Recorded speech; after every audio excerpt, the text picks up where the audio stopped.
मैं आप लोगों को आज धातु और अधातु के बारे में बताने जा रहा हूँ। हम सभी को जानते हैं कि हमारे आसपास बहुत सारे धातुएं पाई जाती हैं। अभी मैडम चर्चा कर रही थी आवर्त सारणी का, तो उस आवर्त सारणी के अनुसार हमारे विज्ञान में 92 धातुओं की चर्चा की गई है। तो मैं सभी का नाम तो नहीं, लेकिन धातु के प्रॉपर्टीज और इसकी परिभाषा की बात करूंगा। जैसे आप लोग सबको जानते हैं, अपने क्लास में पढ़ाते होंगे कि वो ऐसा तत्व जो जिसमें विशेष प्रकार की चमक, आघातवर्धकता, तन्यता गुण पाई जाती हो और जो विद्युत और ऊष्मा का सुचालक हो, धातु कहलाता है। या फिर एक और परिभाषा हम लोग पढ़ाते हैं करके बच्चों को, जिसको हम लोग कहते हैं कि जो इलेक्ट्रॉन को त्याग कर देता है वह भी धातु होता है। इलेक्ट्रॉन त्यागता हुआ धातु होता है। एग्जाम्पल में हम लोगों ने ये में रखा है चांदी, सोना और तांबा। हाँ है, सोना भी है। देखिए जेल है हम लोग का बच्चों को दिखाने के लिए, कैसे चांदी है, तांबा है और एल्यूमिनियम है, और नीचे हम लोग जस्ता को भी रखे हैं। तो यह कहने का मतलब है कि धातुएं जो है, इसमें हम लोग को पढ़ाना होता है कि धातु के भौतिक गुण और रासायनिक गुण दोनों अलग अलग होते हैं। क्या बराबर तो होते नहीं है, उनका धातु का गुण अलग। जैसा अभी सर भी चर्चा कर रहे थे, हमसे पूर्व वाले बैच 2 बैच वाले धातु का कुछ प्रॉपर्टी बता रहे थे, लेकिन पहले हम लोग इसकी भौतिक गुण के बारे में जाने।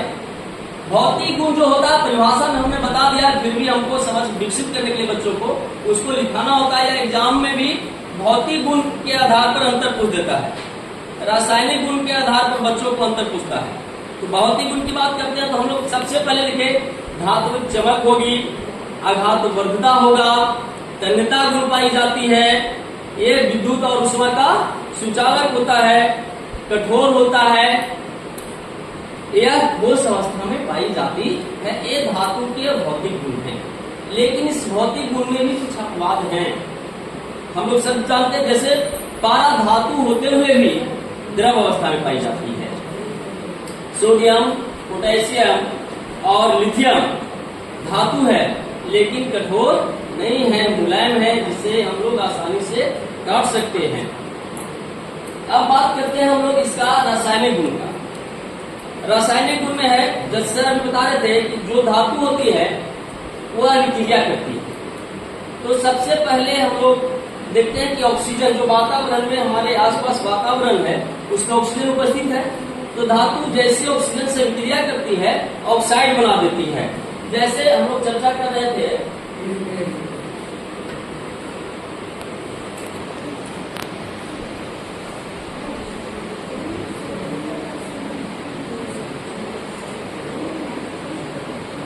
पहले इसमें कर लेंगे हम लोग, कहता जैसे धातु अभी हम लोग देखे, धातु मैग्नीशियम ऑक्सीजन के साथ अभिक्रिया करके मैग्नीशियम ऑक्साइड बना दिया, हम लोग समीकरण बैलेंस किए। इसी तरह से है, अम्ल के साथ अभिक्रिया भी करती है धातु, और अभिक्रिया करके हाइड्रोजन गैस मुक्त करती है। जल के साथ अभिक्रिया नहीं करती है, उसके साथ कई परिस्थितियों में अलग अलग अभिक्रिया करती है। ठंडे जल के साथ नहीं, लेकिन वह जब गर्म जल के साथ तो अलग अलग परिस्थिति में अलग अलग अभिक्रियाएं करती है, लेकिन जल के साथ भी करती है, जो हम लोग लिखते हैं। अब बात रहा है इसके आधार पर हम लोग धातु में अधिगम, जो हमने बताया इसमें बच्चों का क्या प्रभाव हो सकता है। कहते हैं कि जब हम बच्चों को इस तरह से धातु के बारे में बताएंगे तो वह अपने आसपास के धातु को देखेंगे, और देखने के बाद अपने घरों में वह अलग अलग करेंगे कि ये धातु है या धातु है, उसमें वह सर्टिफिकेट करेंगे तथा विक्रिया के बारे में समझेंगे। जैसे लोहा को अगर हम लोग छोड़ देते हैं तो जितना जंग लग जाता है, वह ऑक्साइड बनाता है। ये सारी क्रियाएं बच्चे के सामने हम दिखा करके करते हैं, बच्चे इससे अधिगम वह सीखते हैं कि इस तरह से अगर होता है तो हमारा धातु जो है ऑक्साइड का निर्माण कर देता है। बात अब हम करते हैं अधातु का। इसमें सिर्फ हम लोग परिभाषा उसका उलट दे रहे हैं। तो ऐसा तत्व जिसमें आघातवर्धकता, तन्यता और आघातवर्धकता और तन्यता गुण नहीं पाई जाती हो, और जो ऊष्मा और विद्युत का कुचालक हो, अधातु कहलाता है। इलेक्ट्रॉन के आधार पर जब बात करते हैं तो कहते हैं ऐसा तत्व जो इलेक्ट्रॉन को ग्रहण करता है वह अधातु हो जाता है। जैसे अगर हम लोग नमक NaCl को तोड़ते हैं तो वह ग्रहण करता है क्लोरीन। अब हम लोग देखिए इसके बारे में भी हम लोग कुछ बात करते हैं, इसके भौतिक गुण। अभी हम लोग बात किए कि इसमें चमक नहीं पाई जाती है, इसमें आघात वर्तता नहीं पाई जाती है, लेकिन एक अधातु है, एक नहीं बल्कि दो है, ग्रेफाइट और आयोडीन, जिसमें चमक पाई जाती है। तो अगर बच्चों को अगर हम लोग कहें है नहीं, ठीक है, आयोडीन अधातु है जिसमें चमक पाई जाती है। बच्चों को अगर हम आयोडीन दिखाएं तो उसमें समझ विकसित हो जाएंगे। कहता है यह मुलायम और क्षणभंगुर होते हैं, ऊष्मा और विद्युत का कुचालक होता है। इसके लिए हम लोग तेल में लकड़ी और कागज को दिखलाया है। देखिए लकड़ी है, हाँ, लकड़ी है और कागज। इससे अगर हम लोग देखते हैं तो देखते हैं कि इसमें विद्युत प्रवाह नहीं हो रहा है। हम लोग करके बच्चों को अपने स्कूल में भी दिखा सकते हैं, अपनी क्लास में भी दिखा सकते हैं।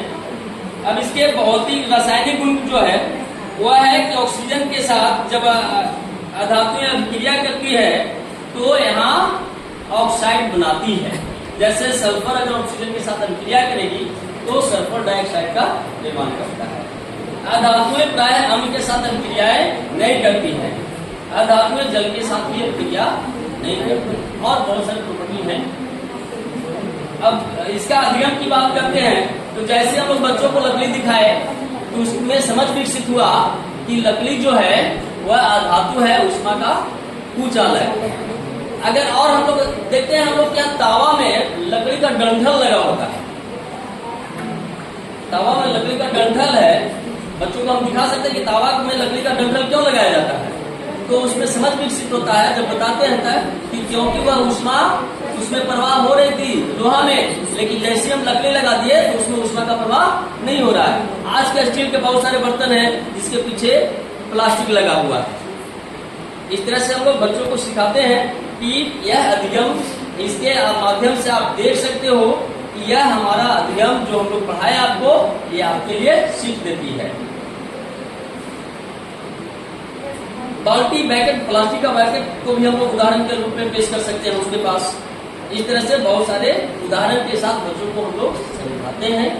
धन्यवाद सुनने के लिए।